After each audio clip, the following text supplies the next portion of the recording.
Hi folks, Josh from Tough Call Pod here as part of the Heavy Hockey Network, and I'm going to take a deep dive into the Edmonton Oilers power play goal against the Vancouver Canucks in their season opener. But first, let's just watch the magic. Oilers win the face-off. Tyson Barrie to Nugent-Hopkins. Pass down low. Here's a shot on goal from Connor McDavid. Power play prowess are back within one. Boy, did they ever snap this puck around. Now I'm going to try and break this play down for you and point out all the subtle little things that happen in a very, very short period of time. I think the easiest way might be to focus player on player, show you what each player does individually, and then put it all together for you. So let's first look at Draisaitl, the center. First of all, he wins the faceoff. That's very critical. And as he does so, watch him side shuffle and battle that Vancouver Canucks player so they can't get out into the lane. And that does another thing as well. Look at the stick now of that Vancouver player. His hand is still down, partway down the shaft where he holds it to take the face-off. So now he doesn't quite have the reach that a penalty killer needs. He doesn't have the stick control yet. He's not set. It's very uncomfortable. It's a subtle little thing that, a professional hockey player, can make just a quick adjustment and get his hand back up there. But that takes time. And fractions of a second and fractions of an inch matter in a power play, and we're going to see why later on in this video. Now what else Draisaitl does, right after that battle, he reaches over and puts his stick on top of the Vancouver defender's stick and pulls it away to allow that pass to be made through. It's not much, but it's just enough. So there's the two things that Draisaitl does within a matter of seconds that completely change the outcome of this play. And now let's take a look at Connor McDavid. He's lined up at the top of the circle, the upper player in the middle of the slot. And as Draisaitl wins the draw, he only wins it partially. So McDavid steps down instantly, puts the puck back to Barrie. But his job's not over. Look at him roll there and get his stick in the way of that Vancouver forechecker just long enough to buy Barrie a little bit of time to collect the puck. Watch again. He spins and just puts that Vancouver player off stride. Now that player has to turn to the middle. Then he rolls over into his position. Now let's watch Barrie. He gets the pass, and as soon as he gets it, he instantly starts to walk across the blue line towards the middle.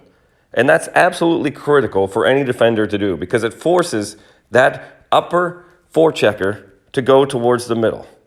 And it opens this lane for this pass to Nugent-Hopkins.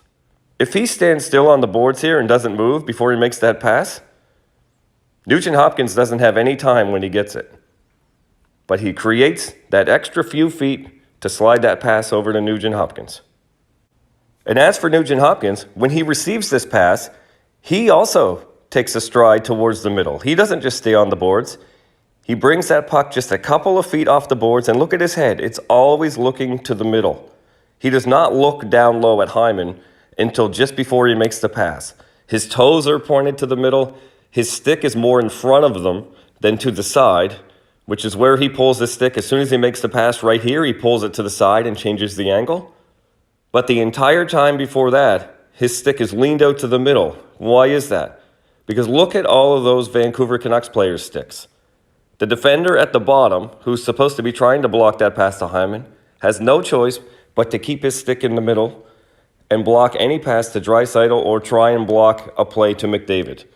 Both the upper Vancouver Canucks players have their sticks turned towards the middle, trying to block a pass to McDavid. They're in the lane. And the player in front of the net, who's closest to Hyman, who would have a shot at getting to this puck, his stick is also in the middle. Because of Nugent-Hopkins' body positioning, posture, and head focus, everybody's drawn away from Hyman. Now when that pass comes, everyone has to turn. Schen's stick turns but misses. The defender in front of the net, his stick tries to turn and he misses. The two players in the slot, they can't quite get there. Watch him from this angle. Head over, stick over, pull back, quick pass.